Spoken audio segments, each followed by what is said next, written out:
Hakikat pembelajaran akidah akhlak di madrasah adalah proses menanamkan keimanan kepada Allah Subhanahu wa taala serta membentuk perilaku dan akhlak mulia dalam kehidupan sehari-hari. Pembelajaran ini bertujuan agar peserta didik memiliki keyakinan yang benar dan mampu menerapkan nilai-nilai Islam dalam sikap maupun tindakan. Landasan teologisnya terdapat dalam Al-Quran dan hadis, di antaranya seperti di Quran surah Luqman ayat 13 yang berbunyi Bismillahirrahmanirrahim.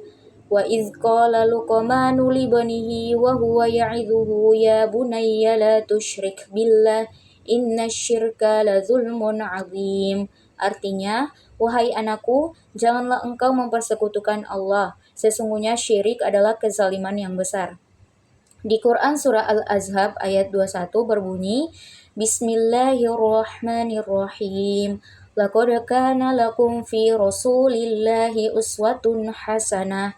Artinya, sungguh telah ada pada diri Rasulullah SAW itu suri teladan yang baik bagimu. Ada juga hadis Rasulullah SAW, sesungguhnya aku diutus untuk menyempurnakan akhlak yang mulia. Hadis riwayat Ahmad. Jadi, menurut saya, pembelajaran akidah akhlak ini penting karena menjadi dasar pembentukan karakter peserta didik agar memiliki iman yang kuat, jujur, disiplin, bertanggung jawab, dan berakhlak baik. Dengan akidah yang benar, peserta didik tidak mudah terpengaruh oleh perilaku negatif dan dapat menggunakan ilmunya dalam kebaikan.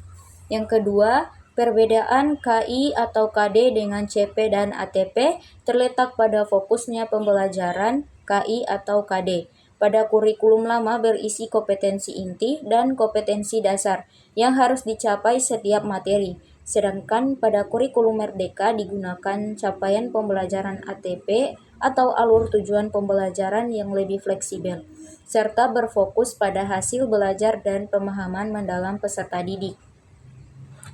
Dalam pembelajaran berbasis OBE, capaian pembelajaran menjadi capaian akhir pembelajaran.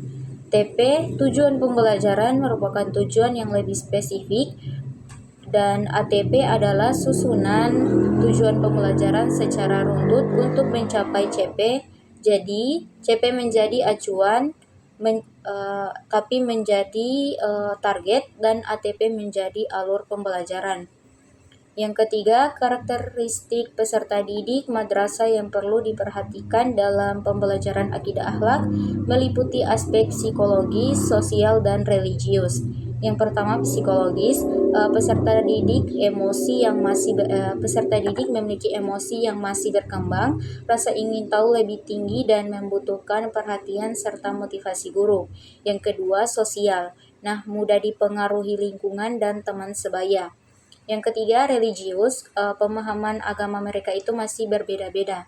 Jadi implikasinya guru perlu menggunakan pendekatan religius dan humanis dengan metode keteladanan, diskusi, cerita, dan pembiasaan agar pembelajaran akidah akhlak lebih mudah dipahami dan diterapkan dalam kehidupan sehari-hari.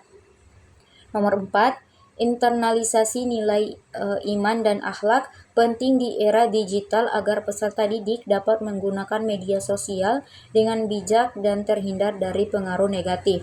Contoh pengamalan akidah dan akhlak: yang pertama, jujur; kedua, menghormati guru dan orang tua; yang ketiga, menggunakan media sosial itu untuk hal-hal positif.